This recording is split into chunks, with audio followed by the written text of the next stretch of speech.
There was a target on my back, but I was too arrogant to think anyone could touch me. I was a bird of prey soaring through the clouds until an arrow from the ground pierced my wing, and I crashed. Hard. Now my son is locked away in a castle in the sky. I've forgotten how to cry. All I can do now is fight to get him back. Hello you ghoulish garterbelts, and welcome to my review of Fallen Legion Revenant.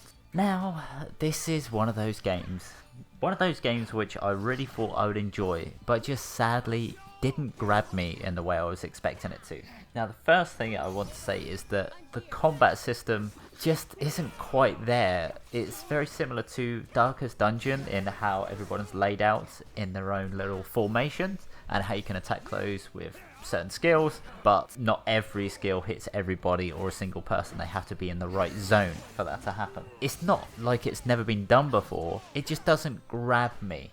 It feels like a battle system that's not there to be enjoyed, it's just kind of there. It can also be extremely difficult to see the enemies in this because there's so much animation going on, so many people flying in and out, and while you can like counter them and block attacks by timing it right, it can be extremely difficult to see it when there are multiple enemies moving at once, especially when their animations are slower or faster than they appear to be from when you actually need to time it. So while I do love the ability to counter or to parry or block the attacks themselves completely, it is kind of handled in, I don't know, a very rough kind of way.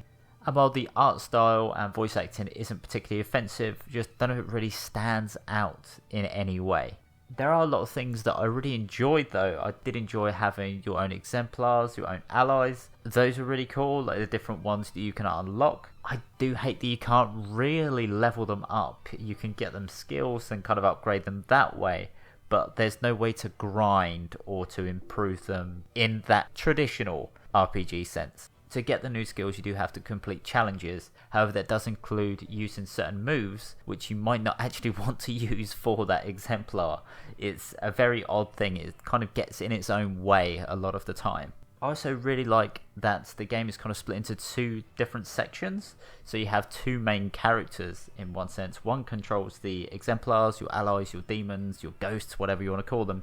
And another one actually investigates what is going on with the town, with the city, with the world itself. I do enjoy the fact that you can investigate in 1 second and it directly impacts what goes on in the fight as you're progressing. It's very good, and they have a good chemistry in a lot of ways, even if you actually use the dialogue choices that also pop up to kind of go against each other. I do enjoy the fact that they kind of relate to each other in a lot of ways. But like I said, I just can't really recommend you play this game, because where there is that lack of grinding, lack of leveling up, a lot of the fights can just go on for a while and feel extremely tedious because you'll be repeating them time and time and time again.